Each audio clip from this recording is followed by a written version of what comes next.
Hello, welcome back to All for United WFC. We said we'd do a couple more of these loan shows, and what better player than to do a loan watch show on than Grace Clinton, who absolutely smashed it in the Championship.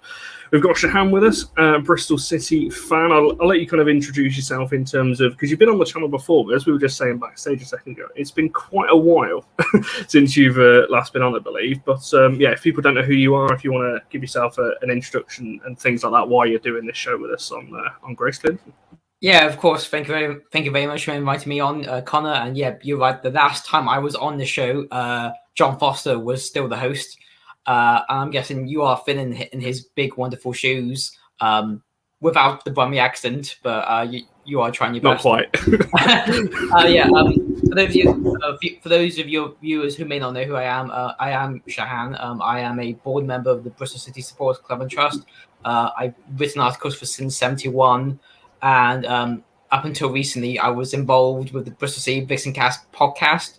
I was guest host for about a season a couple of years ago, but more recently did their social media. But I may be doing a new social media thing coming soon.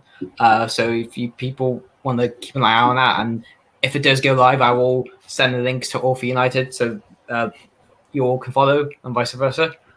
And yeah, I'm a big Bristol City fan. I've even got a slang shirt behind me that people can see. But it was from Liv Chance when she was at the club, but she's now at Celtic and she's to play for New Zealand in the World Cup next month. Interesting, mate. Certainly want to keep an eye on New Zealand and the group that they've got. We'll start off with kind of a question. I ask this on every kind of loan show, really, when a player goes from United to a club, particularly a club that's lower down, lower in a division lower. I know next season, obviously, it won't be. But did Grace Clinton come with expectation? What was the expectation among the fans when you got her on loan? Because usually when players come from United, there's high expectation because it's coming from United. In this case, did you expect a lot of her? Because at the time, obviously, she's still relatively young, 20 years old now. But at the time, was there expectation among the fans that this is going to be a really good player? Or? I think from what I recall, and I think from what I spoke to others about at the time, I think the only thing we knew about her was that she played in the England youth level setup, and I know that she had joined United from Everton, but up until that point didn't play any competitive games for United. I think she said in her first interview with the club like how she was literally with United for the mid-season tour of Malta, and to be loaned out like a week later was a pass. Faster than what I'm trying to say here. A fast momentum of events, if you will.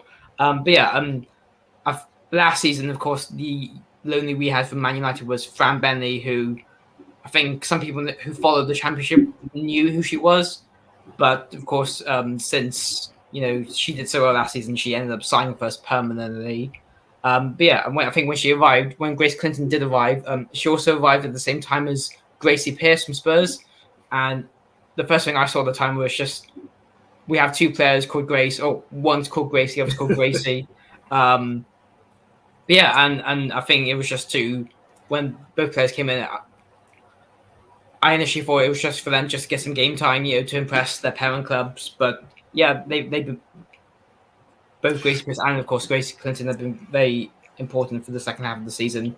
I think probably there was already enough squad depth in the club. Maybe not as big as like a club like Chelsea, for example, but they seem to fit in very well. And as we're going to get into, Grace Clinton had a very lively start to her spell at the club. I was going to say, from a United fans' point of view, as you said that you talk about the games in Malta, and it was like we'd seen a bit of Grace in pre-season and in Malta as well, and it was like there's a really good player here, but she was not getting into that 11. Certainly for the running that we had, we were obviously pushing for the league at the time, pushing in the FA Cup as well. It was a bit like it makes sense this for her to go and get games from a United point of view. You mentioned the start to kind of her life at Bristol.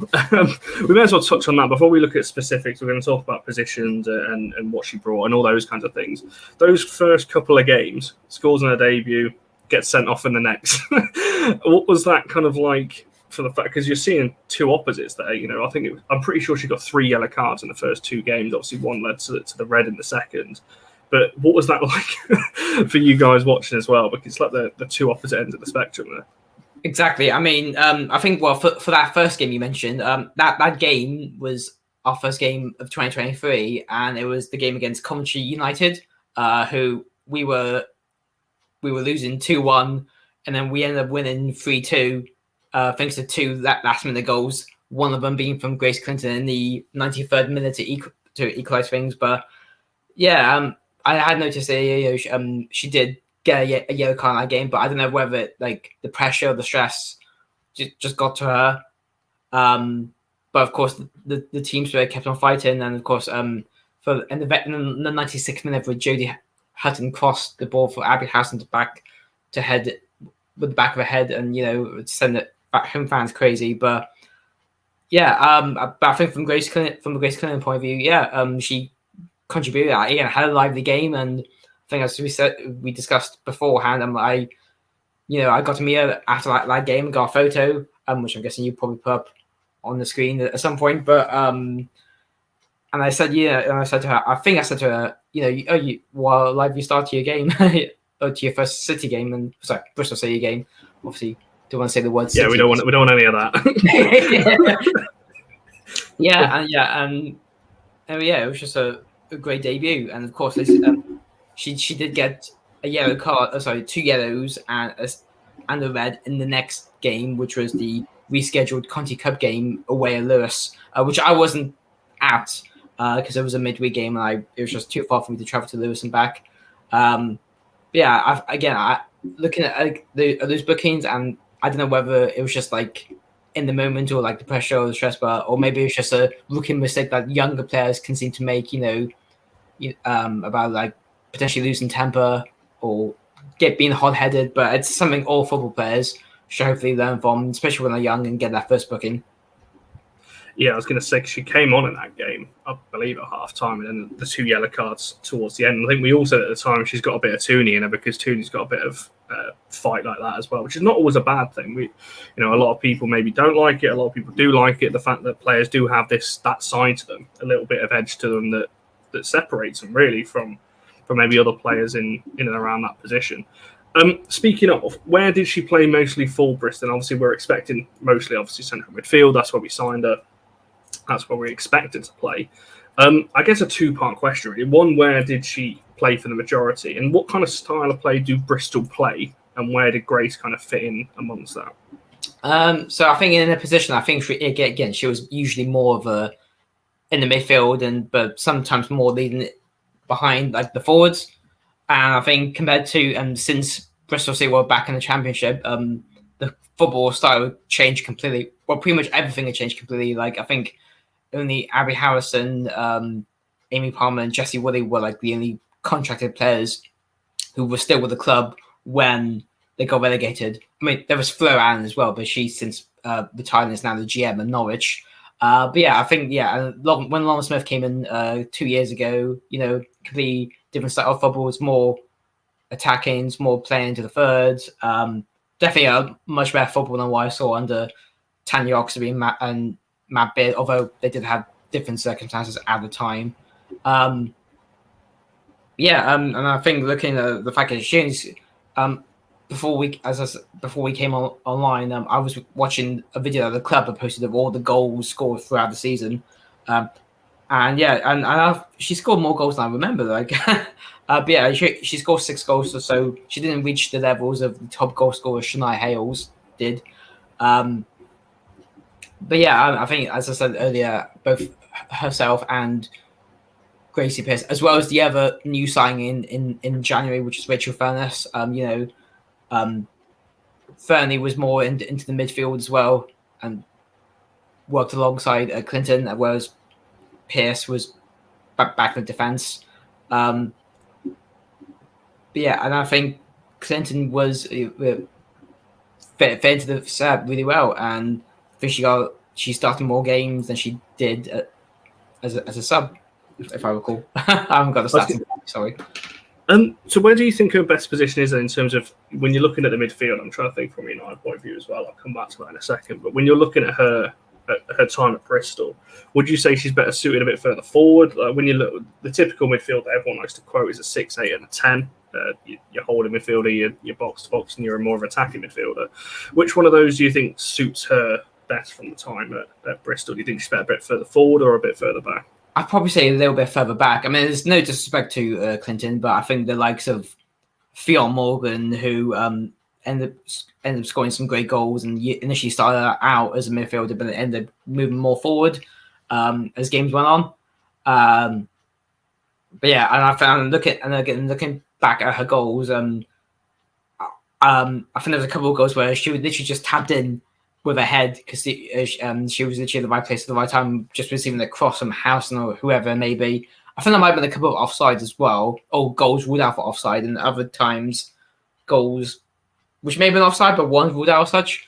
But yeah, I think Clinton, at least in the Bristol City perspective, was probably seen more as a holding midfielder, or at least probably definitely not as a striker yet. But yeah, it'd be interesting to see, if she does get loaned out or stays at United, what position she'll play for. Because I don't know, we're going to go into this, but as we are recording this on Thursday, the 22nd of June, there's been no official news regarding Grace Clinton. I think I sort of mentioned to you, Con, a few days ago. I did see a tweet that Man United posted with a quote from Clinton saying she's looking forward to getting back into the team, which might hint that she is going to stay United. But there's been no confirmation yet from Bristol City as to whether Grace Clinton is returning to the club permanently or on loan. I know for a fact after the championship ended, Grace Clinton did go back to, she was at the end of season awards where she won Women's Young Player of the Year, which I'll go into that in a bit. But after those awards, again, I think there's a photo of me with her, which you can put on screen. It'll be on screen now. Yeah, after those awards, she ended up going back to United. And I think she travelled down with the team for the FA Cup final. Because I remember watching footage on TV, and I was like, oh, it's Grace Clinton there. But she wasn't playing in the game because I assume she would have been cup tied anyway. She came back to us for training. She wasn't allowed to be part of the squad after that. I see. Yeah. Okay. Yeah. So I mean, while we're on that conversation, I will come back to kind of a bit about our attributes and things like that in a second. But while we're on that conversation of what next for her, I guess you mentioned that tweet there. What I put out, and a quote from her. What she's saying there, being such a young player, I'm going to jump at every opportunity I can play. I get to play minutes and get better. Being at United feels like home again. Do you think a loan is best for her again next season, potentially to another WSL club, back to Bristol? Obviously, now that you're in the WSL, do you think she needs another move? Because I'm worried a little bit. We're in talks, or it sounds like we're linked with a couple of midfielders as well. Or that's the area, one of the areas we're looking at. We've obviously midfield is probably the one position we are completely stacked in. We've got players like Barisa who don't feature, hardly at all as it is. What do you think is best for Grace moving forward? Do you think she needs another loan out just to kind of develop further? Would you, obviously from a Bristol point of view, I'm assuming you're going to say you'd like her back at Bristol, but what do you think? Well, two parts really. What do you think will happen, and what do you want to happen if you're looking at it from a different point of view as well? I think realistically, I think it's a similar thing to like what happened when we had Aggie Beaver-Jones on loan from Chelsea, not season just gone, but the season before, where she returned to Chelsea, but then ended up being loaned out to a WSL club, that being Everton. So the reason I bring that example up is because I think, as you said, Connie, there might be a lot of squad depth in midfield and Man United. So I think I would expect Grace Clinton to be loaned out again, but probably to a WSL club. And if it is a WSL club, obviously, I'd love to see her back at Bristol City, because we have a song for her. I don't know if you want me to sing or not. I don't be my guest if you want to. There's only the two of us here, but if you want to be my guest. So it's based on the. So I come up with a lot of the songs at Bristol City because I'm also found the men's team, so I kind of use some of the chants from the men's team and try to bring them over to the women's team. But obviously remove any bad language or swearing. But yeah, I'm not going to try to sing the voice, but the chant we have is Grace Clinton. She plays in red and white. She plays for Bristol City and she's football dynamite. So that's a chant Bristol City have for Andy Hyman, who's the current captain for the men's team. But instead of saying football, it's the F word, of course. But yeah. No, I'm liking that. Yeah, Like, the song is based off Starman by David Bowie, if you can recognize the tune. Indeed, we might try and adopt that potentially. I'm sure Grace will have a song back at United at some point. If she hasn't got one already, if she does, I don't know it off the top of my head. Going back to kind of, I guess, her playing time at Bristol, then, what was her kind of attributes that stood out to you? Where was her kind of areas where you thought, yeah, this, she's really good at this area, she's really good at this area, and also on the flip side, what do you think she needs to work on as she develops? I think one of the really good attributes was just like picking mistakes, or taking advantage of a moment caused by the opposition. So I think looking at her last goal for the club in the 4-0 win against Charlton Athletic, the game which sealed promotion back to the WSL, she scored the first goal of that game purely because of I think it was like a back pass from the Charlton player, which I think was slower than expected. So Clinton was able to pick that up and just shoot past Sean Rogers and make a 1-0. And I think she had a similar thing in the away game with Crystal Palace, which was 3-0. Yeah, that's the game where she scored the brace again, as well as that brilliant free kick just before half time, and also picked up was able to intercept the ball and score the first goal. So that's one thing Grace Clinton is really good at. She's definitely on it. Like she can spot an opportunity and can get a goal out of it sometimes. So I was just mentioning the Crystal Palace game because I don't know if she's a viewer of the show, but I know there was a United fan who lives in London who contacted me, asking me if I was going to be at a game, and I think she missed the first game, but was able to be there for the second, so she got to see the Clinton free kick. Whereas I think Clinton will need to improve on is probably like her patience, or like as I said, like her hot-headedness. She doesn't want to get any more bookings or potentially be sent off again, face another ban, because that's what happened to her early in the season. And I know she missed the game away at Blackburn Rovers because she picked up a bit of a niggle, but she was only out for one game because of that. I did speak to her at the said game at Blackburn. As long as she stays fit and tries not to get in trouble with the ref, she's a great player. Certainly good to. You mentioned a bit about you spoke to her and things like that. Just out of interest, what's her personality like off the field? How was she kind of, from what you've seen or heard or anything else, kind of in and around the squad? How do you think because she clearly got on well, but the players at Bristol from the outside seemed to fit in quite well. What was her kind of personality in and around the squad? Do you know? Yeah, I didn't go out of my way to speak to her. I only said, spoke to her, it's like in passing by, like saying hello or something like that. But her Scouse accent is very strong. I'll say that. That's the first thing. But I don't think she's on Twitter, I believe. Or she has an old Twitter account, but she probably hasn't used that. I think she's on Instagram, but again, probably doesn't use it that often. But from what I've seen from the training videos, or at least the training videos that the club release, or the montages or whatever, she seems to be fun and very lively. And of course, Bristol City, well, up until when Rachel Furness joined, had a squad which was pretty young, in their early 20s. And I don't know what she was like at Man United. I assume she was obviously training with the team every day, and obviously training alongside the likes of Russo and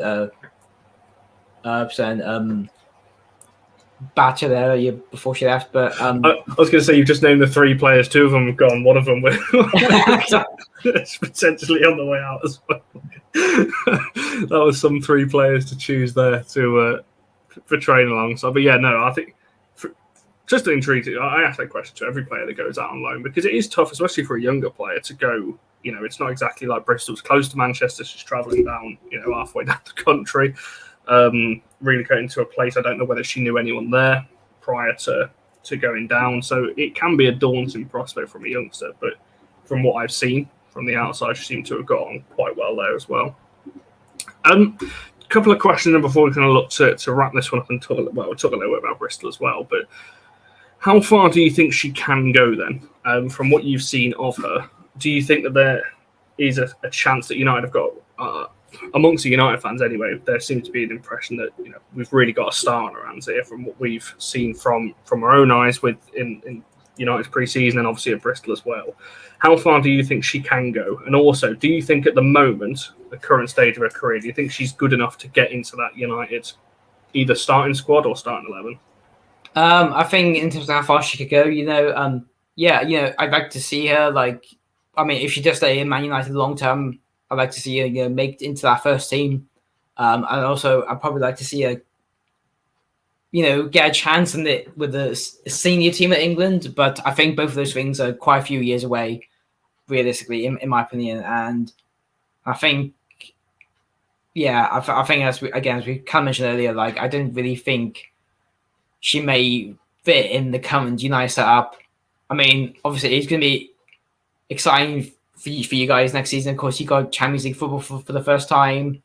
And, of course, there's the opportunity, for that could be a good lucrative opportunity, to go to a club that has guaranteed Champions League football, or you just stay at the club you're at with a manager who people outside the club are probably surprised that he's still there. So I'm trying not to make I'm trying to make me start here with some references, but I'm guessing you maybe know what I'm referring to. But yeah, no, it's a catch-22 really from a rotation point of view when you're talking about it like that, because obviously we've met the groups. Conti Cup groups won't be a thing because we'll just get a buy into the next round. So it's like the Conti Cup group stages then doesn't become a thing. So it's like, will these players then get a chance?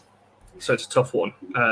Particularly for I'm not entirely sure what we're going to do with her. I hope we loan her out again, whether that's back to Bristol or to a team mid-table in the WSL. Either or. I just don't want to sat around just training with the squad because I think that's just pointless. I think there's a couple of youngsters that we put out on loan. So you said Bristol or a team mid-table in the WSL. Do you mean mid-table season just gone or mid-table for the upcoming season? Well, I'll come to you on that then. Where do you? Okay, what's your kind of expectations for Bristol then next season? Obviously, back into WSL. What are your kind of hopes, I guess, for the transfer window, but also for the season? Yeah. So the WSL is now a much bigger beast than when Bristol City left it a couple of years ago. Obviously, Bristol City got relegated a year just before the TV deal got announced, and then the FIFA video game thing got announced. So. Yeah, it's going to be really interesting. I know realistically, I'm not going to expect to win every week. I think that in the championship that was great, but I think now the team have to step up, and everyone has to step up at the club. I know we've retained of quite a few players, or a lot of players have signed new contracts, like Damien Azel, Ella Powell, Fionn Morgan.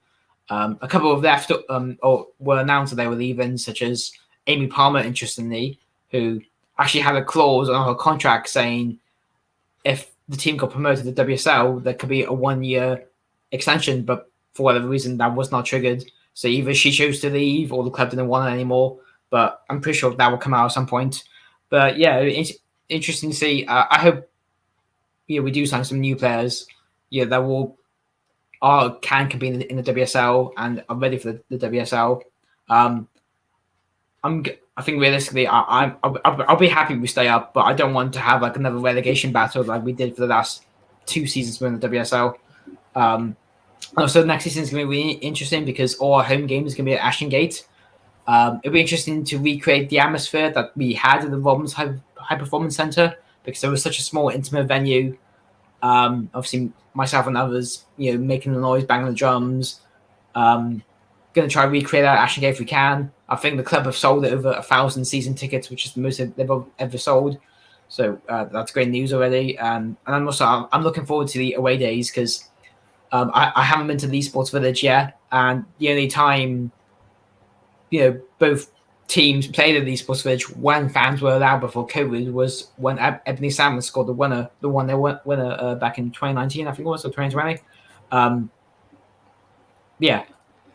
WSL next season is going to be interesting. I can't wait to see when the fixtures come out because then I can plan which away days I can do because I think other than Liverpool at Prenton Park, I haven't been to any of the other grounds. There's a lot of people I know from Twitter, including yourself, and I know we met before, Connor, and there's quite a few United fans who seem to know of me and vice versa. I would like to meet them in person. Hopefully, they would like to meet me in person. And yeah, I'd probably like to meet some other WSL fans as well. No, for sure.